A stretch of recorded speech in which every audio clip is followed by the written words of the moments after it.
back to the Top Flow Sports Show. T-Main in here, about to let y'all know what I think about the last game against the Tennessee Titans. Now, I wasn't able to do a recap about the Pittsburgh game. A lot was going on. You know, we'll get to that another time. Probably next time we play Pittsburgh. And yeah, I got some money that we gonna beat Pittsburgh the next game, and we're gonna have success as far as winning the North.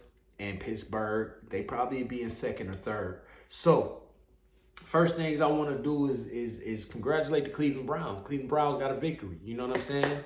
2-1 start. You know, not too shabby. The main thing that I want to talk about is the main reason why I feel like we are 2-1 and had success at home so far this year is because of the defense. Now, the defense is the #1 defense in the league right now. It's really tough for anybody to get any yards, anybody to really create any type of offense against our defense. And it starts with Myles Garrett, and then it finishes with the rest of the squad, the secondary, the linebackers, the D-line. Everybody is doing their part. Everybody's on one accord. And right now, they only giving up about 160 yards a game total offense. Now, let me tell you all about that. I said total offense. That means they basically, man, that's the best I ever seen the defense through 3 games. Yeah, it's a small sample size. But through 3 games, the defense is really, really causing a lot of chaos out there. Then we got to give Deshaun Watson credit. I mean, he had one bonehead play, but from what I'm hearing, the play was actually scripted to be that way. It just was, you know, the play kind of broke down, so it looked a lot more crazy than what it really was. But Stefanski said that was the play. He was supposed to throw it, dump it back to to I believe, who was it, Moore or whatever. But he did what he had to do. Whatever, he had 289 yards passing. So, you know, he was getting the ball out of his hands. He was making some good plays. His completion percentage was pretty high. I mean, all in all, I got to give kudos to Deshaun Watson, albeit one game.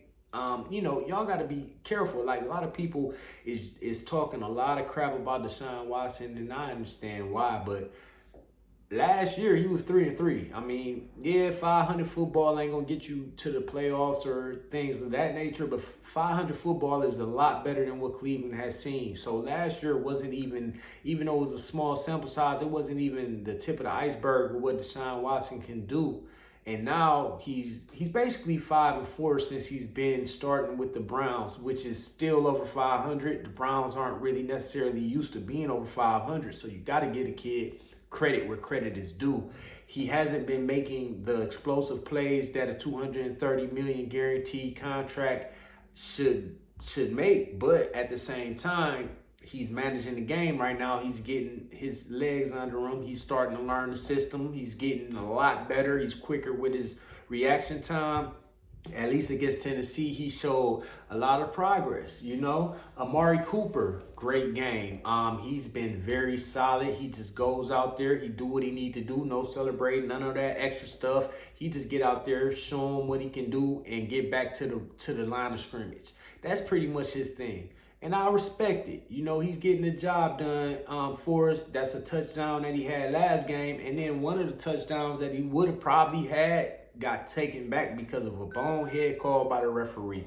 I don't understand what the referee was thinking. I don't understand how he missed that.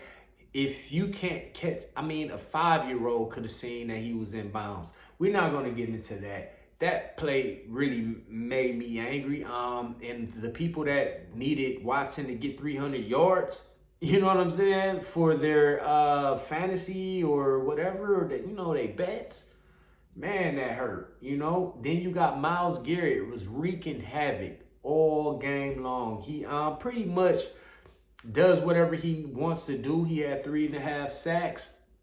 I believe he's at 4.5 sacks now for the season.